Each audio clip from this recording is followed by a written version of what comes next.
पहला पाठ प्रेरित चरित अध्याय 2 वाक्य संख्या 1 से 11 तक।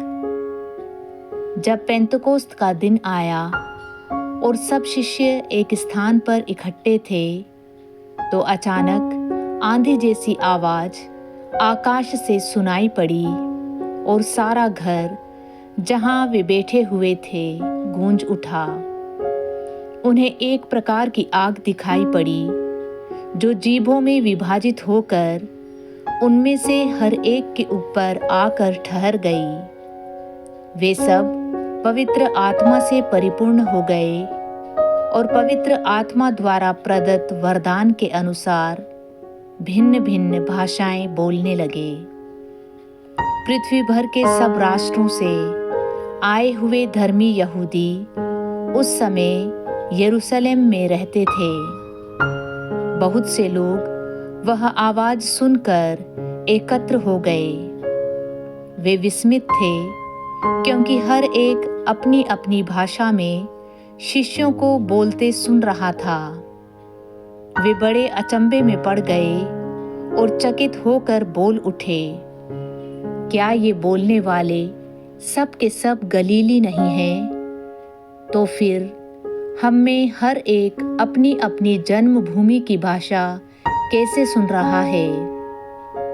पार्थी, मेदी और एलामिती, मेसोपोटामिया, यहूदिया और कप्पादुकिया, पोंतुस और एशिया, फ्रूगिया और पफूलिया, मिस्र और कुरेने के निकटवर्ती लीबिया के निवासी, रोम के यहूदी तथा दीक्षार्थी प्रवासी, क्रेत और अरब के निवासी, हम सब अपनी अपनी भाषा में इन्हें ईश्वर के महान कार्यों का बखान करते सुन रहे हैं। दूसरा पाठ कुरिन्थियों के नाम संत पौलुस का पहला पत्र अध्याय 12 वाक्य संख्या 3 से 7, 12 से 13 तक। मैं आप लोगों को बता देता हूँ कि कोई ईश्वर के आत्मा से प्रेरित होकर यह नहीं कहता ईसा शापित हो, और कोई पवित्र आत्मा की प्रेरणा के बिना यह नहीं कह सकता ईसा ही प्रभु है। कृपादान तो नाना प्रकार के होते हैं, किंतु आत्मा एक ही है। सेवाएं तो नाना प्रकार की होती है, किंतु प्रभु एक ही है। प्रभावशाली कार्य तो नाना प्रकार के होते हैं, किंतु एक ही ईश्वर द्वारा सब में सब कार्य संपन्न होते हैं। वह प्रत्येक को वरदान देता है, जिससे वह सबके हित के लिए पवित्र आत्मा को प्रकट करे। मनुष्य का शरीर एक है, यद्यपि उसके बहुत से अंग होते हैं, और सभी अंग अनेक होते हुए भी एक ही शरीर बन जाते हैं। मसीह के विषय में भी यही बात है।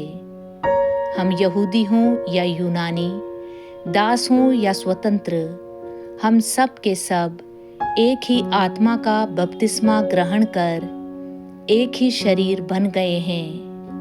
हम सबको एक ही आत्मा का पान कराया गया है। आज का सुसमाचार संत योहन अध्याय 20 वाक्य संख्या 19 से 23 तक।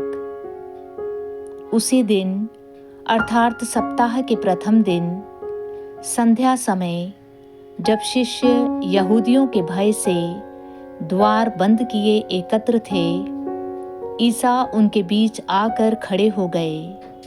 उन्होंने शिष्यों से कहा, तुम्हें शांति मिले।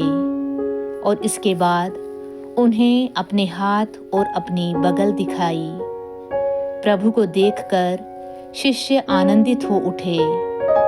ईसा ने उनसे फिर कहा, तुम्हें शांति मिले।